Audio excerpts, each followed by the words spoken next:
আসসালামু আলাইকুম সুপ্রিয় শিক্ষার্থীবৃন্দ, আশা করি তোমরা সবাই অনেক ভালো আছো। আওয়ার স্কুলের পক্ষ থেকে তোমাদের সবাইকে জানাই শুভেচ্ছা ও স্বাগতম। আচ্ছা বলো তো, প্রকৃতি কি সবসময় ন্যায়বান হয়? ঝড়, বৃষ্টি, বন্যা এইসব দুর্যোগে বেশি ক্ষতি কার হয়, গরিব নাকি ধনীর? আজ আমরা পড়ব কবি আল মাহমুদের বোশেখ কবিতা। এই কবিতায় কবি শুধু একটি ঋতুর ঝড় বাতাসের কথা বলেননি, বরং বৈশাখ মাসের প্রবল ঝড়ের ভিতর দিয়ে সমাজের অন্যায়, অবিচার, বৈষম্য ও শোষণের বিরুদ্ধে একটি সাহসী প্রতিবাদ তুলে ধরেছেন। কবি আল মাহমুদ তুলে ধরেছেন প্রকৃতির ধ্বংস কেন শুধু গরিবদের ঘরেই আসে, কেনই বা অন্যায় করে যারা তাদের প্রাসাদ রয়ে যায় অক্ষত। এই কবিতা আমাদের শেখায় ধ্বংস হোক সেই শক্তির যারা দুর্বলকে ঠকিয়ে টিকে আছে। কবি চান প্রকৃতি হোক সুবিচারের প্রতীক। চলো তাহলে আমরা প্রথমে কবি পরিচিতি, এরপর শব্দের অর্থ, তারপর আমাদের কবিতাটি বোঝার চেষ্টা করি। কবি আল মাহমুদ 1936 সালে ব্রাহ্মণবাড়িয়া জেলার মোরাইল গ্রামে জন্মগ্রহণ করেন। তার প্রকৃত নাম মীর আব্দুস শুকুর আল মাহমুদ। তিনি দীর্ঘকাল সাংবাদিকতা পেশার সাথে জড়িত ছিলেন। তোমাদের পরীক্ষায় কোশ্চেন আসতে পারে যে কবি আল মাহমুদ কোন পেশার সঙ্গে জড়িত ছিলেন, তখন কিন্তু তোমাদের বলতে হবে সাংবাদিকতা। পরে তিনি বাংলাদেশ শিল্পকলা একাডেমিতে যোগদান করেন এবং পরিচালকের পদ থেকে অবসর গ্রহণ করেন। মুক্তিযুদ্ধ তাকে বিশেষভাবে অনুপ্রাণিত করে। স্বাধীনতার পর তিনি দৈনিক গণকণ্ঠ পত্রিকার সম্পাদক নিযুক্ত হন। এটাও তোমাদের পরীক্ষা আসতে পারে যে তিনি কোন পত্রিকার সাথে যুক্ত ছিলেন। তিনি দৈনিক গণকণ্ঠ পত্রিকার সম্পাদক পদে যুক্ত ছিলেন। তার কবিতায় লোকজ শব্দের সুনিপুণ প্রয়োগ যেমন লক্ষণীয়, তেমনি রয়েছে ঐতিহ্যপ্রীতি। তার প্রকাশিত কাব্য হল লোক লোকান্তর, কালের কলস, সোনালী কাবিন ইত্যাদি। কথা সাহিত্য পানকৌড়ির রক্ত, পাখির কাছে, ফুলের কাছে তার শিশুতোষ কবিতার বই। কবি 2019 সালের 15 ফেব্রুয়ারি মৃত্যুবরণ করেন। আমরা তো কবি পরিচিতিটি দেখলাম, এখন আমরা আগে শব্দের অর্থ পড়ব। বুনো হাঁস মানে হলো যে হাঁস গৃহপালিত নয় কিন্তু বনে থাকে, মানে যে হাঁসটা আমরা বাসায় পালন করি না কিন্তু সেটা বনে থাকে, সেই হাঁসকে বলা হয় বুনো হাঁস। জেট দ্রুত গতিসম্পন্ন উড়োজাহাজ। টেলিগ্রাফ সংকেতের সাহায্যে দূরে বক্তব্য প্রেরণের জন্য যে যন্ত্রটি ব্যবহৃত হয় তাকেই টেলিগ্রাফ বলে। 1837 সালে এই আধুনিক যন্ত্রটি বিদ্যুতের সাহায্যে পরিচালিত হয়। এখন এ ধরনের যন্ত্র আর ব্যবহার করা হয় না, মানে টেলিগ্রাফ যন্ত্র এখন আর ব্যবহার করা হয় না, আগেকার যুগে এটা ব্যবহার করা হতো। তিষ্ঠ মানে হলো স্থির হও। রামায়ণ পৃথিবীর 4টি জাত মহাকাব্যের একটি। পৃথিবীতে 4টি জাত মহাকাব্য রয়েছে, তার মধ্যে রামায়ণ একটি এবং এটি অন্যতম। রামায়ণের রচয়িতা হলেন বাল্মীকি। মহাবীর হনুমান। রামায়ণে বীর হনুমানের বীরত্বপূর্ণ বহু কর্মের কথা উল্লেখ আছে। রামায়ণোক্ত হনুমানকে মহাবীর হনুমান বলা হয়। কালিদাসের মেঘদূত। সংস্কৃত ভাষায় শ্রেষ্ঠ কবিদের একজন হলেন কালিদাস। সংস্কৃত ভাষায় তার অমর রচনা মেঘদূতম কাব্য। মেঘদূতমকে বাংলায় মেঘদূত বলা হয়। রাজা সোলেমান ডেভিডের পুত্র এবং ইসরায়েলের 3য় রাজা। তিনি বীর ও দক্ষ যোদ্ধা ছিলেন।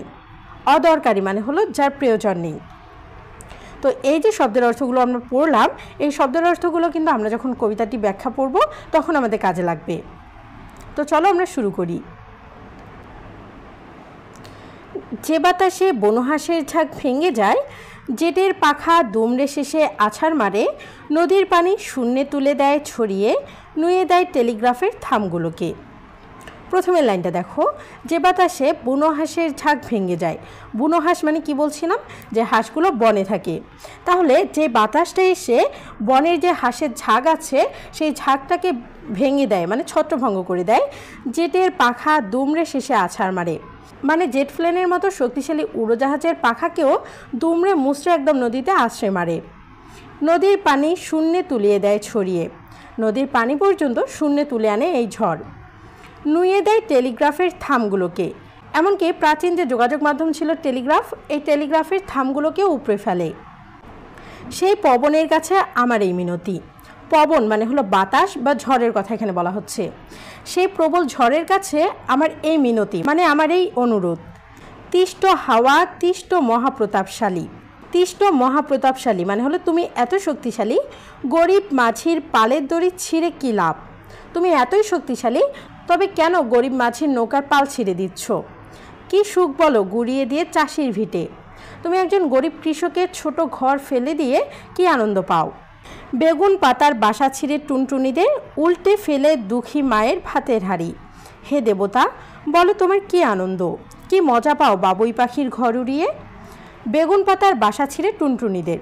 টুনটুনি পাখি কি করে? বিভিন্ন ধরনের লতা পাতা নিয়ে এসে তার বাসা বানায়। এই লতা পাতা দিয়ে সে তার অনেক কষ্টে বাসা বানায়, আর ঝড় এসে টুনটুনি পাখির পাতার তৈরি এই বাসা ছিঁড়ে ফেলে দেয়, উল্টে ফেলে দুঃখী মায়ের ভাতের হাঁড়ি। এই ঝড় এসে দুঃখী মায়ের রান্না করা ভাতের হাঁড়িও উল্টে দিয়ে যায়। হে দেবতা, বলো তোমার কি আনন্দ? কবি প্রশ্ন করেন, হে দেবতা, তুমি এই ধ্বংসগুলো করে কি আনন্দ পাও, কি মজা পাও বাবুই পাখির ঘর উড়িয়ে? বাবুই পাখির এত সুন্দর কারুকার্য করা বাসা উড়িয়ে দিয়ে তুমি কি তৃপ্তি পাও বলো? রামায়ণে পড়েছি যার কীর্তিগাথা, সেই মহাবীর হনুমানের পিতা তুমি। কালিদাসের মেঘদূতে যার কথা আছে, তুমি নাকি সেই দয়ালু মেঘের সাথী। রামায়ণে পড়েছি যার কীর্তিগাথা, কবি রামায়ণে হনুমানের কথা পড়েছিলেন এবং তিনি তার কথায় ইঙ্গিত দিয়ে বলছেন যে সেই মহাবীর হনুমানের পিতা তুমি।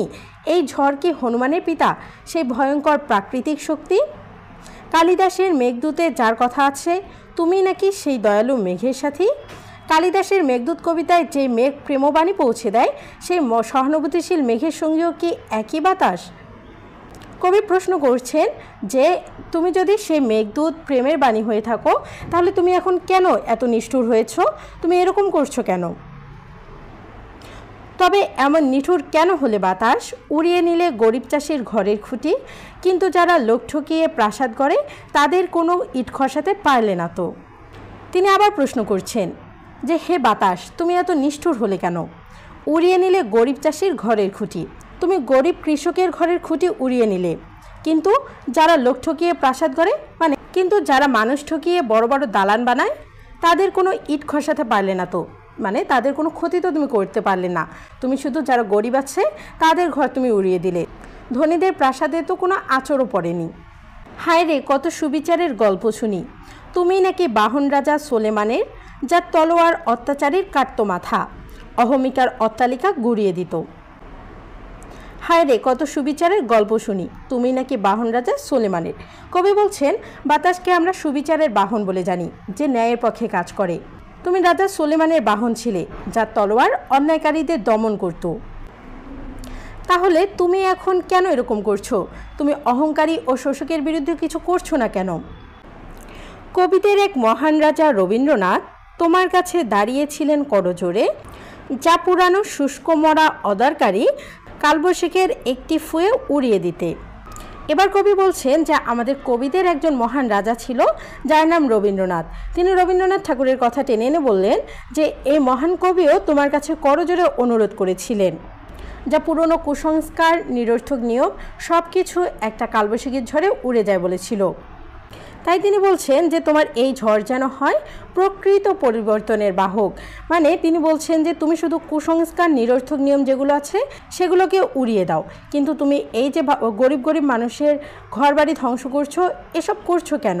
ধ্বংস যদি করবে তবে শোনো তুফান, ধ্বংস করো বিভেদকারী পরগাছাদের, পরিশ্রমে গড়ছে যারা মস্ত দালান, বাড়তি তাদের বাহাদুরি গুড়িয়ে ফেলো। তিনি শেষ স্তবকে এসে আবার বলছেন যে ধ্বংস যদি করবে তবে শোনো তুফান, ধ্বংস করো বিভেদকারী পরগাছাদের।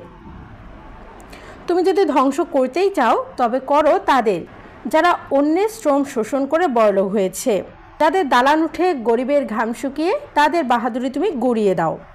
এই কবিতায় আসলে কালবৈশাখী ঝড় শুধু একটি ঋতু বৈশিষ্ট্য নয়, এটি সমাজের অন্যায়, বৈষম্য ও শোষণের বিরুদ্ধে এক প্রতীক। কবি আল মাহমুদ প্রকৃতির দুর্যোগকে সামাজিক প্রশ্নে পরিণত করেছেন এবং আহ্বান জানিয়েছেন সত্যিকারের ধ্বংস হোক শোষণের, অহংকারের এবং অন্যায়ের। আশা করি তোমরা কবিতাটি বুঝতে পেরেছ। এখন আমরা এর পাঠ পরিচিতিটি পড়ে নিব। কবি আল মাহমুদের কবিতা সমগ্রের পাখির কাছে ফুলের কাছে কাব্য থেকে বৈশাখ কবিতাটি সংকলন করা হয়েছে। তাহলে পাখির কাছে ফুলের কাছে এই কাব্যগ্রন্থটা থেকে আমাদের বৈশাখ কবিতাটি এসেছে। বাংলাদেশের একটি পরাক্রমশালী মাস বৈশাখ। ঋতু পরিক্রমায় বারবার সে রুদ্র সংহারক রূপে আবির্ভূত হয়। বৈশাখের নিষ্ঠুর করাল গ্রাসে এবং আগ্রাসী থাবায় কখনো কখনো লণ্ডভণ্ড হয়ে যায় এক একটা জনপদ। অধিকাংশ ক্ষেত্রেই এর শিকার হয় দুঃখী দরিদ্র মানুষ বা অসহায় কোনো প্রাণী। ছিঁড়ে যায় গরিব মাঝির পালের দড়ি, উড়ে যায় দরিদ্র চাষির ঘর, ছোট্ট টুনটুনির বাসাও রেহাই পায় না, কিন্তু ধনীর প্রাসাদের কোনো ক্ষতি হয় না। কবিতায় আক্ষেপ করে বলেছেন, প্রকৃতির যত নিষ্ঠুরতা নির্মমতা কেন শুধু এই গরিবের বিরুদ্ধেই ঘটবে। অবশেষে বৈশাখের কাছে তিনি আহ্বান করেন, ধ্বংস যদি করতেই হয় তাহলে গুড়িয়ে দাও সেই সব অট্টালিকা যা গড়ে উঠেছে শ্রমজীবী সাধারণ মানুষকে শোষণ করে। এই কবিতায় বৈশাখের বিধ্বংসী প্রতীকের মধ্য দিয়ে অত্যাচারের অবসানের কামনা করেছেন কবি। এবার আমরা বৈশাখ কবিতাটির মূল ভাবটি দেখব। আল মাহমুদের বৈশাখ কবিতায় কবি বৈশাখের ধ্বংসাত্মক ঝড়ের তীব্রতা তুলে ধরেছেন। বৈশাখের রুদ্ররূপ শুধু গরিব দুঃখী মানুষের জীবনকে নষ্ট করে। মাঝির নৌকার পাল ছিঁড়ে যায়, কৃষকের ভিটে গুড়িয়ে যায়, পাখির বাসা, মায়ের ভাতের হাঁড়ি সবই ভেসে যায়। অথচ যারা অন্যায়ভাবে ধন সম্পদ ও প্রাসাদ গড়ে তুলেছে সেই ধনীদের কিছুই হয় না।